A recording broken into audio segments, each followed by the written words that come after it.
Hello, everybody. I'm Richard Sher, and it's time to square off. A support column on the Francis Scott Key Bridge is hit by a huge cargo ship, and it collapses within seconds.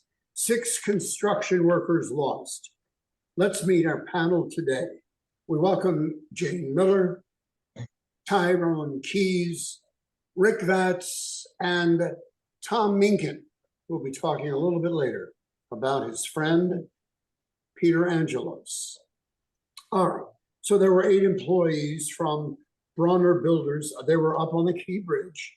It was early Tuesday morning around 1:20, 1:30. They were repairing potholes on the bridge when the Dolly, which is a Singapore flagged container ship, lost power and then regained it. As Dolly crashes into a major support column on the Key Bridge, it came crashing down. We've all seen the video. 8 workers went into the water. 2 survived. 6 of the 8 men lost their lives. 2 of their bodies were recovered on Wednesday. Just a horrible catastrophe. Tyrone, why don't you start us off? Well, definitely condolences to the families of the men who unfortunately lost their lives during that tragedy. Thank God those 2 men that did survive. That was a miracle. Thank God for that. We've got to start to pick up the pieces now, and there are a lot of pieces to pick up. This is going to be a blow to the local economy, and it's even going to have ramifications, economic ramifications globally, because this is a major port. We bring in about $80 billion worth of goods and services, all types of merchandise from vehicles to consumer goods, not to mention the folks that work there, the folks that support the work that goes on there. Some estimates have said that this could take about 4 to maybe even 6 years to rebuild. I'm no civil engineer, so I won't dispute that. But I can tell you that this, nothing that no one doesn't already know, this is a blow on several fronts from the tragic loss of life. But I will say this: I always try to look for the silver lining, and I'm just thankful that it wasn't 12 hours earlier or 12 hours later, because then the equation would just be, compounded in terms of potential loss of life. Jayne, what do you think? I think that we have to look at this kind of in stages. Obviously, the priority now that they've, recovered 2 of the bodies and, 2 people survived, and they, have turned this into a salvage operation. I mean, the first priority is to get the channel open. The port doesn't need the bridge to operate. It needs the channel to operate. And the good news is that as of Friday morning, the first crane, 1,000-ton crane, has arrived. And that's going to be part of the effort to, first of all, remove the steel structure from the bow of the ship. Got to get the ship out of there. And that's just incredibly challenging process. But the Army Corps of Engineers is built for this kind of thing, and they are the ones that are going to be taking a lead on this part of the operation. So that's first. Then there will be a discussion about what to do about replacement of that particular crossing, which is the Key Bridge. A critical crossing. It's a critical crossing for truck traffic that carries hazardous waste because they can't go through the tunnel. Tom Minkin, you're sort of a labor expert. What do you think about this? Well, it's a very difficult proposition when you consider all the factors. My first thought is, how did this happen? Apparently, the media is now reaching into the minutia of this situation and determining that ship was having engine problems, which of course resulted in it hitting destroying the bridge while in the harbor.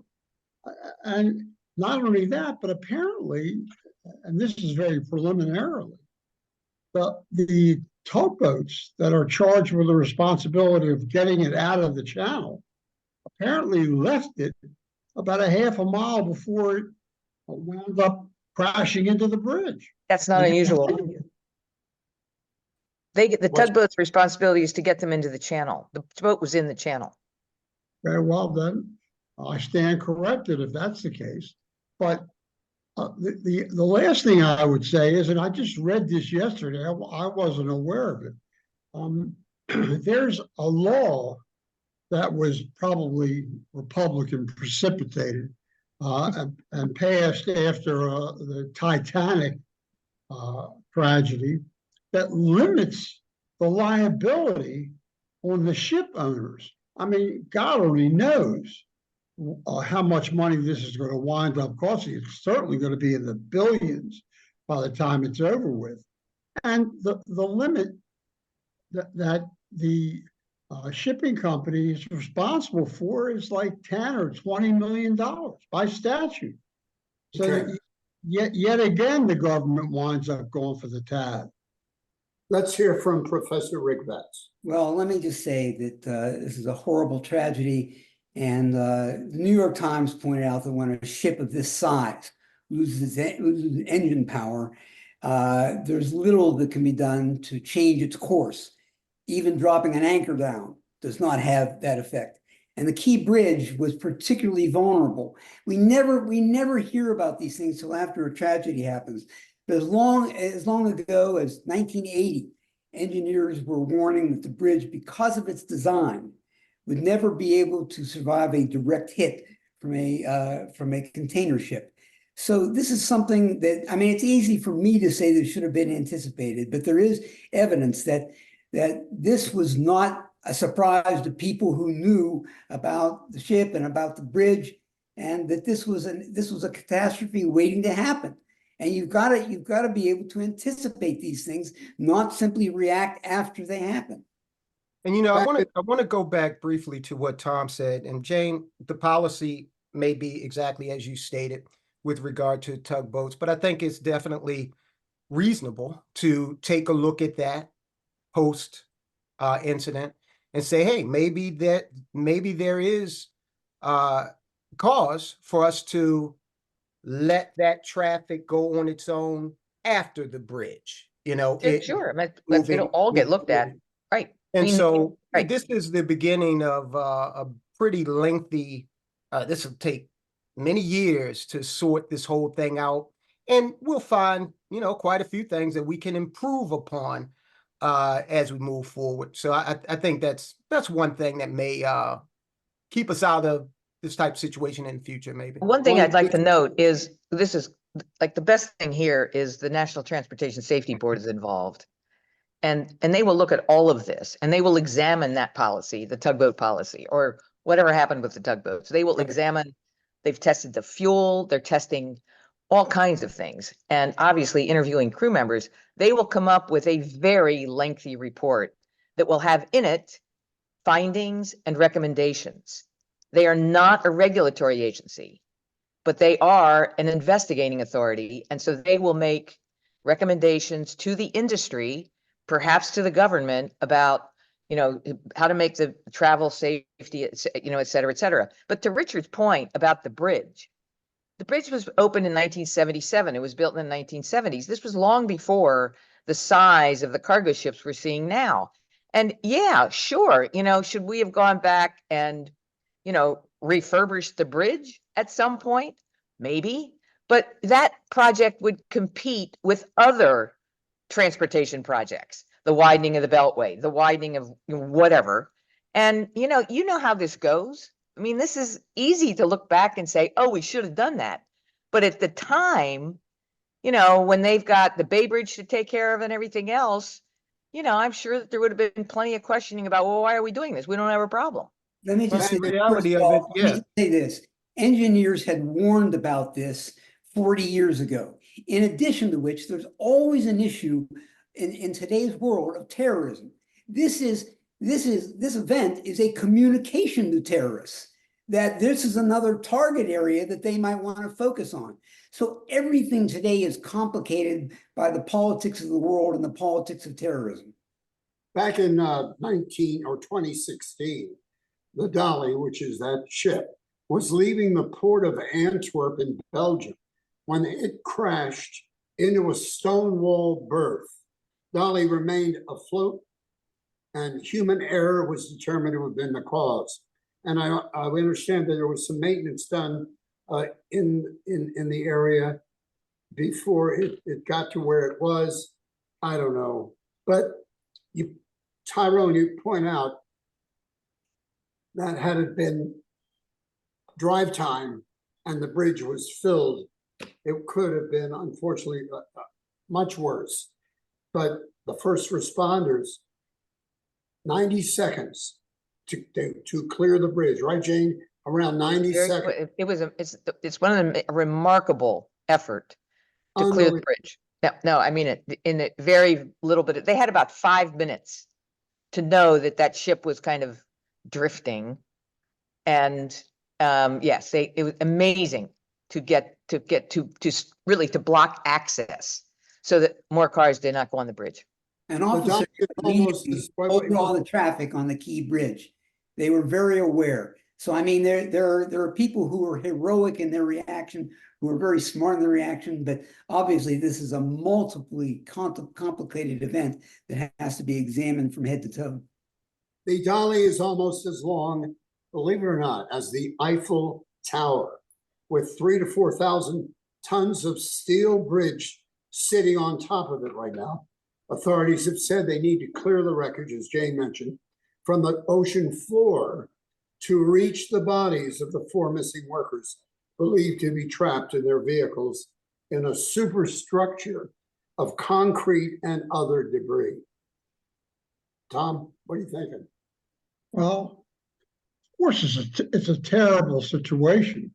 And as Jayne indicated, I mean, you know, the bridge is like 40 years old, and there are so many municipal projects that are around and that require review and cleaning things up, that, you know, it's, I don't want to say it's predictable, but as somebody pointed out, the ship is enormous. And as a matter of fact, I read that it's 3 times as long as the longest ship was when the bridge was open. That's probably right. Yep. Imagine, you know, the kind of force behind it. And they could have buttressed it by having some buttresses put beyond where the bridge is, so that perhaps it might have been ameliorated, but who knows? I mean, I think, you know, at the end of the day, we got to remember that for the better part of half a century, the bridge performed flawlessly in its job to transport vehicles over the surface of the bridge. An anomaly occurred that took the bridge outside of its design performance, and you know, the rest of the story. So again, it's all fair game in terms of trying to figure out how to prevent it from happening in the future. But I think that because the bridge did its job for so long, that it probably instructs us to focus more on the actual ship, which was the offending, you know, variable here. Very difficult to blame the bridge in this situation when it gets nailed by a, you know, huge object like that. Oh, all right. Here's what we're going to do. We're going to stop for a moment, and then we're going to come back and we're going to reflect on the life of former Orioles owner Peter Angelos and opening day for the Baltimore Orioles, which sure made people happy in light of what was going on. Here he is, the voice of Squirrel, now an Emmy and an Oscar winner, Howard Mallison. Oh, my Oscar is being cleaned right now. You know, Richard and I are proud to represent the law firm of Barry Glazer. Barry always goes the extra mile for his clients, whether it's been a personal injury, medical malpractice, or nursing home neglect. Barry and his staff, that includes an in-house doctor, make no apologies for getting top dollar from the insurance companies. His clients are his best advertising. Next time you need a lawyer, give Barry Glazer a call at 410-547-8568. He gets results. Tell him Richard Sher sent you. For special occasions, or group get-togethers, or just date night, Pappas restaurants and sports bars belong on the top of your list. Enjoy their award-winning crab cake, or as Richard calls it, the fab cake, and a great selection of steaks, seafood, and other mouth-watering treats. Pappas is Oprah's favorite, and they ship their crab cakes all over the country. 4 locations, including their newest sports bar and restaurant in Bel Air. Pappas food, service, and atmosphere is second to none. Now back to you, Richard. Thank you, Howard. Well, the city of Baltimore, the whole area here in Maryland, lost one of its most enthusiastic and supportive cheerleaders. This past Saturday, with the passing of former Baltimore Orioles owner Peter Angelos, at the age of 94, who was born on the 4th of July in 1929. Panelist Tom Minkin, who was an attorney, spent his entire almost 6-decade career with Peter Angelos. How about some reflections, Tom? By the way, your article in the Baltimore Banner was excellent. Thank Very you. Well, Peter Angelos was the kind of person who I really doubt we'll see again. I hope we see more like him. I doubt we will. As you indicated, Richard, I spent my entire career there, and it was actually 58 years. And what drove me to write that article, which was published in the Baltimore Banner, was the fact that all the encomiums and comments that were being written sort of made it like that all he was the owner of the Orioles, and they just, in passing, they indicated he was an attorney. But this man was not only an attorney. I've never seen anybody as smart as he was. And parenthetically, I've never known anyone that was philanthropic. Peter Angelos was. The interesting thing about that is he never wanted any credit. And I, by being his senior guy in the office, was in a position to see things that must have been 100 times that I would say to him, Pete, you've got to get credit for this. He would not do it. And the few occasions that people knew about it, he always poo-pooed. But the man was just one of a kind. And as I say, I don't think we'll see anyone like him in our lifetimes. He was remarkable. Jayne, I saw you smiling. Well, any of us who've been around a long time know Peter Angelos and covered him and how he would kind of both his law practice and his civic duty and his civic interest. He had tremendous civic interest in Baltimore. He will be known, and it has been mentioned since his death that, he bought the Orioles to make sure they stayed here. Right. And, that wasn't long after the Colts left. So, that this was, he definitely had a passion for the city of Baltimore and for improving the city of Baltimore, in terms of, buildings downtown, et cetera. I agree with Tom. I mean, he's kind of a one of a kind. And obviously his law practice was based upon, representing the folks in the steel industry, et cetera, who suffered badly from the work conditions at the time. And so I agree that he's, and you can already tell that the new owner is very different than him in terms of, as Tom said, he really kind of, kept a low profile. And the new owner seems to be keeping a much higher profile, at least at this stage. Yeah. I am not here to criticize Peter Angelos, so let me just say people are complicated. I mean, he micromanaged the Orioles from time to time. He wasn't a shrinking violet. He got on a lot of people's nerves involved in things that an owner probably shouldn't be involved in, and maybe Rubenstein will not be involved in. I think the deal with Rubenstein is an excellent deal, and I was very impressed by him, Rubenstein, when I saw him on the telecast yesterday. He seems to be an extraordinary guy, charismatic, maybe like Larry Lucchino was. I think that the Orioles, most people got the reaction, I believe, that the Orioles are in good hands. And Angelos, their family had all these ugly fights all the time. I'm just saying, let's not praise a man beyond reality. He was really a major icon in Baltimore's history. Ty? Well, I can tell you from personal experience as a business owner in a litigious society, and Tom, you know this to be true. We've sat down when we've had legal disputes, and Tom once told me, he said, there is no substitute for a letterhead that starts out with Angelos and then is followed by a whole bunch of attorneys. And we've had, let's just say, that's very true. And we've been able to quiet folk down and be victorious without even doing much more than that, thanks to the Angelos name. So that's just my little experience. I never had the pleasure of actually meeting Peter Angelos, but I am familiar with his work.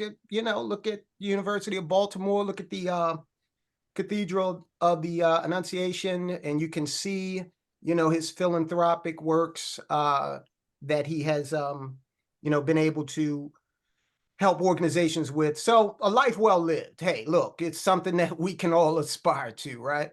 Here's a story that I've never told, but many years ago, and Jayne, you were a news hound like I was. Yeah. Anyway, a woman on an MTA bus lost consciousness. They were right outside the firehouse at Reisterstown and Northern Parkway. They ran inside. Firefighters came out with an automated external defibrillator, AED, and they revived this woman. So I got to do the story, and I found out that throughout the entire city of Baltimore, there were only 8 AEDs. 8. Wow. Save lives. So I took it upon myself to try to do something about that after I did the story. Who did I go to talk to?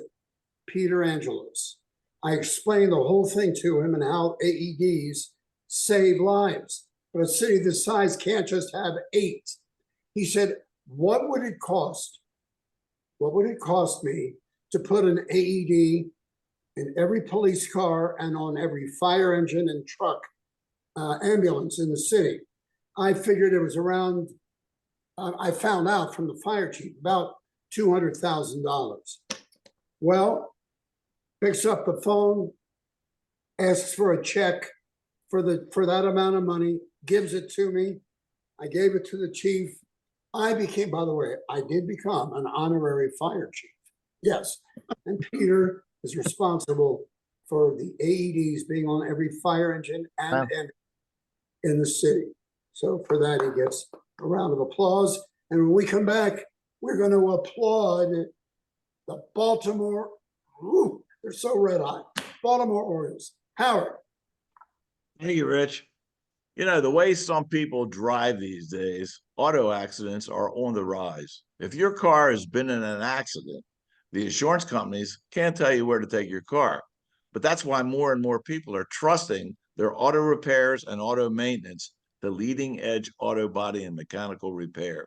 They work on all makes and models. They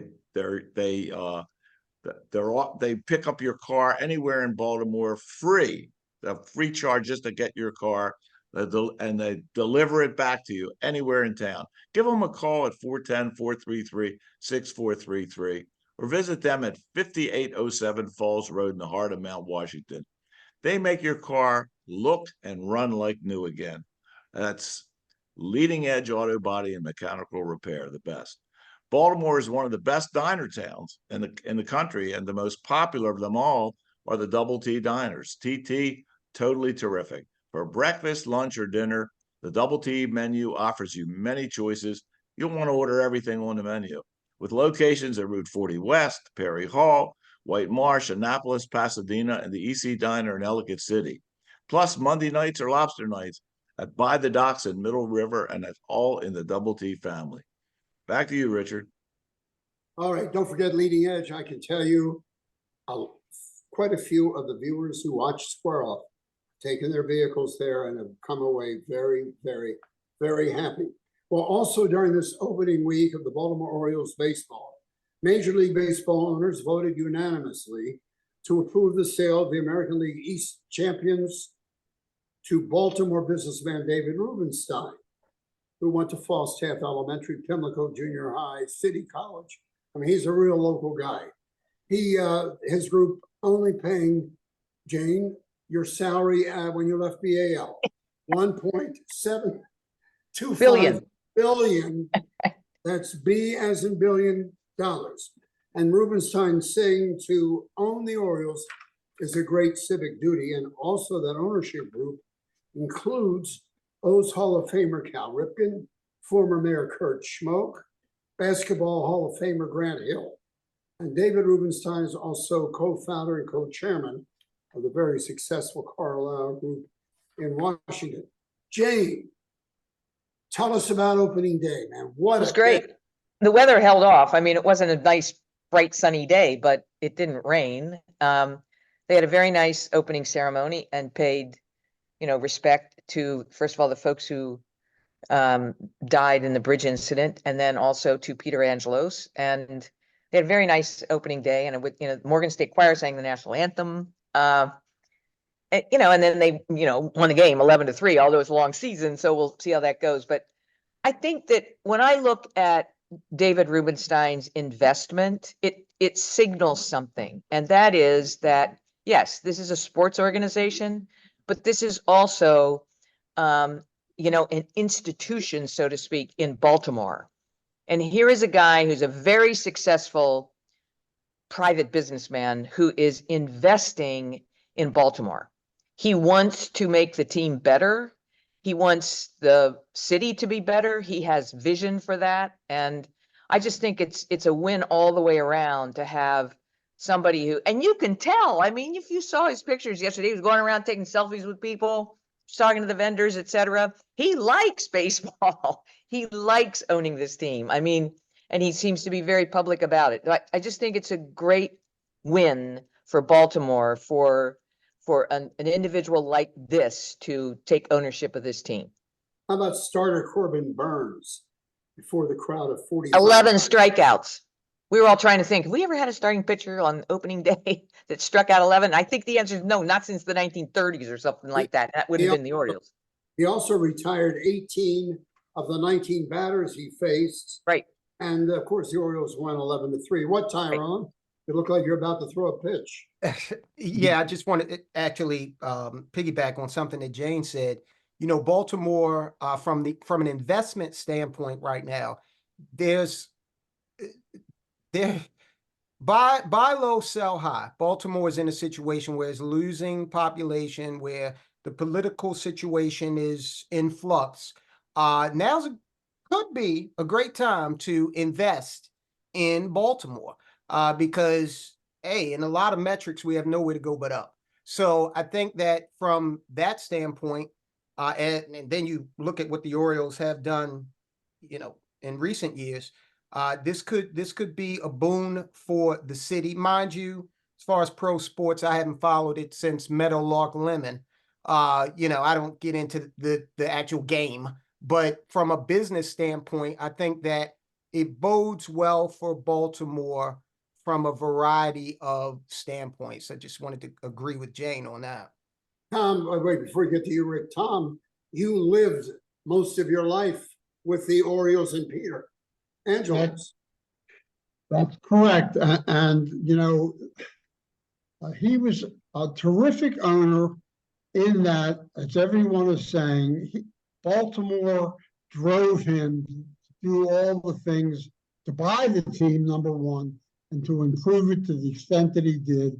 And then, of course, through his son, John, to hire the Mike Elias, who is absolutely the Oh best my general God. manager in baseball.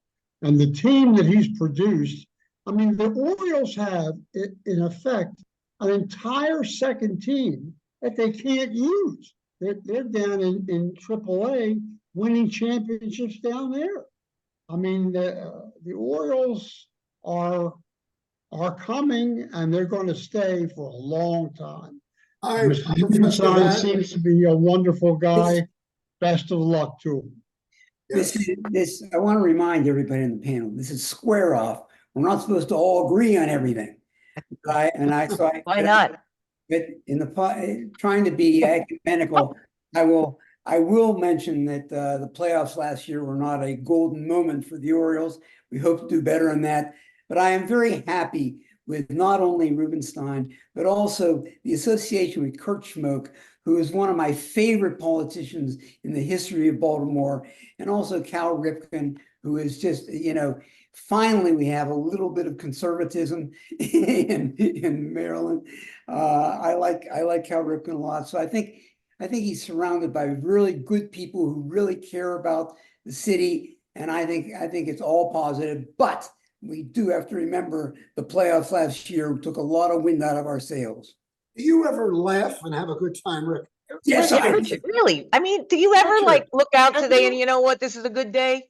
Richard, have you heard of They won this? the AL East last year when nobody expected it. Richard, Okay, have you heard that's of a this huge meme? positive. Have you heard of this Your meme, question. Richard? Have you heard of this meme with President Biden? They call him Dark Brandon. Have you heard of that whole thing? I think we got Dark Vatz. He Let me got a just- haircut. Let me just And remind everybody. This is First not of all, the. First This of is all,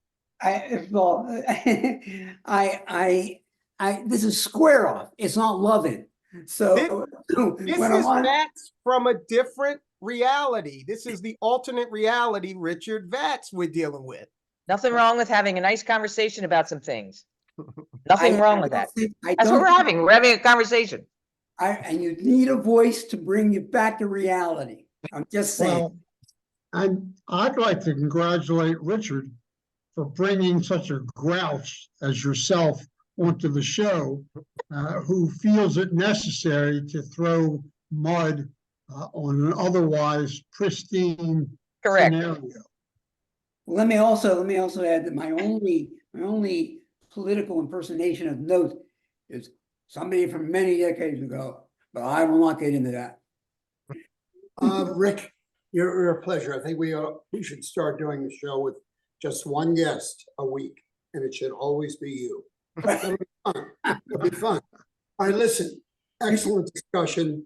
Start with a tragedy. We end with a victory with the Orioles and David Rubenstein. And we want to thank you because our audience continues to grow and grow and grow here at squareoff.net. And we'll continue to keep the workers who were on the bridge in our thoughts, really. We'll see you next time. Thank you, Jayne, Thank you, everybody. for recognizing Rick Vatz. Tyrone, good to see you. Tom, thank you so much for your insight into Peter and Rick Vatz. Thank you so much for your complete full days of positivity. And we'll see you next time when once again we square off. Bye-bye.